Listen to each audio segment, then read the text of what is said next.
துலாம் ராசி காலபுருஷனுக்கு 7வது ராசி துலாம் ராசி. 7வது ராசி துலாம் ராசி சுக்கிரனுடைய ஆட்சி பெற்ற அற்புதமான இல்லம் துலாம் ராசி. சனி பகவான் இங்க உச்சம் பெறாரு. சோ ஏன் சனி பகவான் துலாம் ராசியில உச்சம் பெறாரு? தராசு அப்படிங்கிற அந்த சின்னத்தின் அமைப்பாக அங்க அவர் உச்சம் பெறாரு. அப்ப வியாபார ராசியாகவும் இந்த துலா ராசி இங்க இருக்கு. அதே நேரத்துல தெராசுங்கிறது வந்து பாத்தீங்கன்னா நீதி தேவன் இல்லையா? அதனாலதான் அந்த நீதிமான் என்று சொல்லக்கூடிய அந்த சனி பகவான் வந்து இங்க அருமையா வந்து உச்சம் பெறாரு. சோ சனியின் உச்ச இல்லம், சுக்கிரனுக்கு சொந்த இல்லம், சூரியனுக்கு நீச இல்லம். சூரியன் இங்க ஏன் நீசமாகிறார் அப்படின்னா, சனி உச்சமாகிற இடத்துல சூரியன் அங்க பவர் கம்மியா தான் இருப்பாரு. ஏன்னா அப்பா பையனுடைய அமைப்பு. மேசராசியில சனி நீசமா இருப்பாரு, சூரியன் உச்சமா இருப்பாரு.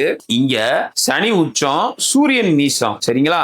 அதிகாரத்துவம் அதிகமா தலைத்துவங்கிற இடத்துல இவனுக்கு வேலை இல்ல. சரிங்களா? யாருக்கு? சனி பகவானுக்கு வேலை இல்ல. அதனால மேசராசியில செவ்வாயும் சூரியனும் பலமா இருக்கிறதுனால அங்க இவருக்கு வேலை கிடையாது. இங்க வந்து பாத்தீங்கன்னா இவர் சூரியன் நீசமா இருக்கிற இடத்துல இவர் பலமா இருப்பார். இவரோட கை ஓங்கி இருக்கிற மாதிரி இவருடைய அமைப்பு இங்க அற்புதமாக செயல்படும். அப்ப துளாராசிக்காரவங்களுக்கு ராஜயோகாதிபதியா இந்த சனி பகவான் வர்றாரு. அதே நேரத்துல புதனும் ராஜயோகாதிபதியா வருவார், சுக்கிரனும் நல்லவரா தான் வருவார். சுக்கிரன் அட்டமாதிபதியா இருந்தாலுமே ராசிக்கு அதிபதியா இருக்கிறதுனால ராசியை வந்து குரு பார்த்துட்டு இருக்காரு. வர்ற ஜூன் வரையும், ஜூன் 1ஆம் தேதி வரையும் குரு பார்வை ராசிக்கு இருக்கிறது ஒரு பெரிய சிறப்பு. சோ துலா ராசிக்கு இந்த வருஷம் ஆரம்பிக்கிறதே அற்புதமா இருக்கு. ராசியை குரு பார்த்து அற்புதமா தான் பிறக்குது, ஒன்னும் பிரச்சனை இல்லை. ராசிக்கு 8ஆம் இடத்துல சந்திரன் இருந்து வருடம் பிறந்தா கூட, ஏன்னா ரோஹிணி நட்சத்திரத்துல தான் இந்த வருஷம் பிறக்குது, இருந்தாலும் ரோஹிணி நட்சத்திரத்துல இந்த வருஷம் பிறந்தா கூட ராசிக்கு 8ஆம் இடத்தில் சந்திரன் அமர்ந்து சந்திராஷ்டமத்துல இந்த வருஷம் பிறந்தாலும் அந்த சந்திரன் வந்து 10ஆம் அதிபதியாகி அவர் உச்சமா இருக்கிறதுனால, அதே நேரத்துல ராசியை குரு பார்த்துக்கிட்டு இருக்கிறதுனால சந்திராஷ்டம தோஷம் உங்களை ஒன்றும் பாதிக்காது.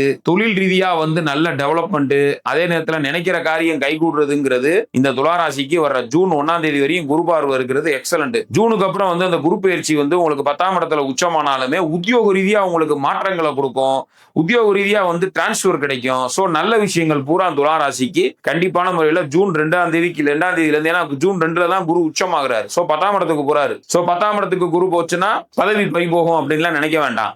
ஏன்னா இங்க குரு 6ஆம் அதிபதியாகி அவர் உச்சமாகிறாரு, 6ஆம் இடத்தையே பாக்குறாரு. அப்ப உத்தியோக ரீதியா வந்து அவருக்கு நல்ல ஒரு டெவலப்மெண்ட்டை கொடுக்க போறாரு துளாராசிக்காரவங்களுக்கு. சோ அதுல டவுட்டே கிடையாது. அதனால துளாராசிக்காரவங்களுக்கு அதி அற்புதமா இருக்கு. வருட கடைசியில டிசம்பர் 6ஆம் தேதி தான் வந்து ராகு கேது பயிற்சி வருது. ராகுவும் கேதுவும் ஆல்ரெடி 5ஆம் இடத்துல ராகுவும் 11ஆம் இடத்துல கேதுவும் இருக்காங்க. அடுத்து கேந்திரத்துல ராகு கேது வருவாங்க. சோ அது ஒன்றும் அப்படி ஒன்றும் ஒரு மோசமான ஒரு பயிற்சி இல்லை என்னைய பொறுத்தளவு. ஏன்னா 10ல பாம்பாவது பாவியாவது இருக்கணுங்கிறதுனால நம்ம ராகு கேது பயிற்சியில அதை பத்தி விரிவா பேசலாம். இந்த வருஷம் கடைசியில தான் வர்றாரு.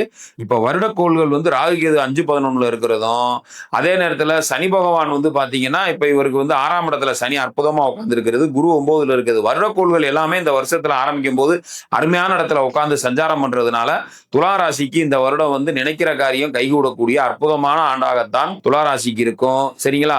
வீட்டுக்குள்ள சண்டை சச்சரவா இருக்கிற நிலை போய் வரும் காலங்கள்ல ஓரளவுக்கு கணவன் மனைவிக்குள்ள நல்ல அண்டர்ஸ்டாண்டிங் கிடைக்கும். எல்லாமே வந்து பாத்தீங்கன்னா கோச்சார பலன்கள் தான் நம்ம சொல்றது எல்லாமே. சோ ஜாதகத்தை பார்த்தா தான் எந்த ஒரு விஷயத்தையும் தெள்ள தெளிவா சொல்ல முடியும். சோ ஜாதகத்துல உங்களுக்கு சாதகம் இல்லாத தசாபுத்தி வந்துச்சுன்னா இப்ப நல்ல நேரம் போயுமே பிரயோஜனம் இல்லை, அதை அனுபவிக்க முடியாதுங்கிற நிலை தான். சரிங்களா? இதைத்தான் நான் என்ன சொல்றேன்னா, நீங்க சாப்பாடு சாப்பிடுறீங்க, ஒரு ஊறுகாய் தொட்டுக்கிறீங்கன்னா, இப்ப சாப்பாடு சாப்பிடும் போது ஊறுகாய் தொட்டுக்கிட்டா தான், தயிர் சோத்துக்கு ஊறுகாய் தொட்டுக்கிட்டா தானே உங்களுக்கு சுருக்குன்னு இருக்கும், சாப்பிடுவீங்க. வெறும் தயிர் சோறை மட்டும் சாப்பிட்டா நல்லா இருக்காதுல்ல, அந்த மாதிரி தான். சரிங்களா? சோ ஜாதகமும் வேணும், அதே நேரத்துல கோச்சார பலனையும் பார்க்கணும். ரெண்டையும் வச்சா தான் நம்ம தெள்ள தெளிவா பலன் சொல்ல முடியும். ஜாதக தசாபுத்தி துளாராசிக்காரவங்களுக்கு சாதகமா இருந்தா நிச்சயமாக இந்த வருஷம் அற்புதமான பலன்கள் அவங்களுக்கு கிடைக்கும்ங்கிறதுல எந்த சந்தேகமும் இல்லை. சரிங்களா? என்னோட அனுபவத்துல என்னுடைய நண்பர் ஒருத்தர் துளாராசிக்காரர் தான். கடந்த ஒரு 6-7-8 மாசமா வந்து எந்த ஒரு பிரச்சனையும் இல்லாமல் நல்லபடியா இருக்கிறாரு. இனி வரும் காலங்களும் அவருக்கு நல்லா இருக்கும்னு தான் நான் ஜாதகம் கணித்து கொடுத்துருக்கேன். எதுக்காக? அவருக்கு தசாபுத்தி நல்லா இருக்கு. இப்ப கோச்சாரப்படியும் அவருக்கு நல்ல கிரகங்கள் சஞ்சாரத்துல இருக்கிறதுனால அவருக்கு பிரச்சனை இல்லை, நல்லா இருக்கு. இதே துளாராசி வந்து பாத்தீங்கன்னா பிரச்சனையோட இருக்கவங்களும் என்கிட்ட ஜாதகம் பாக்குறாங்க. அப்ப அவங்க ஜாதகத்துல தசாபுத்தி நல்லா இல்லைங்கும் போது கோச்சாரப்படி குரு பார்த்தாலுமே அவங்களுக்கு பலன் கிடையாது. சரிங்களா? சோ இந்த 2026 துளாராசிக்கு வந்து எப்படி இருக்குன்னா அற்புதமான ஆண்டாக இருக்கு. இருந்தாலும் உங்கள் பிறந்த கால ஜாதகத்தை பார்த்துத்தான் எந்த ஒரு பலனும் நம்ம நிர்ணயம் பண்ண முடியும். சரிங்களா? சோ மொத்தத்துல துளாராசிக்காரவங்க 2026 நினைத்தது நிறைவேறும். கண்டிப்பான முறையில வேலை உத்தியோகத்துல ஒரு மாற்றத்தை கொடுத்து நல்ல உயர்ந்த நிலைக்கு போறீங்க துளாராசிக்காரவங்க. துளாராசிக்காரவங்க வழிபட வேண்டிய தெய்வம் பாத்தீங்கன்னா, துளாராசிக்காரவங்க ஸ்ரீரங்கத்துல இருக்கிற ஸ்ரீரங்கநாதரை வழிபடுறது காலச்சிறப்பு. அதனை அடுத்து பாத்தீங்கன்னா திருப்பதி ஏழுமலையான கும்பிடுறது நல்லது. அதே நேரத்துல வீட்டுக்கு அருகாமையில இருக்கிற இந்த துர்க்கை அம்மன் வழிபாடு செய்வது காலச்சிறப்பு. சனி பகவான் 6ஆம் இடத்துல இருக்கிறார். பஞ்சமாதிபதி 6ஆம் இடத்துல இருக்கிறார். குரு 9ல உட்கார்ந்து லக்னத்தெல்லாம் பார்க்கறதுனால குலதெய்வ வழிபாடு பண்ணுங்க, காலச்சிறப்பு. சரிங்களா? நன்றி.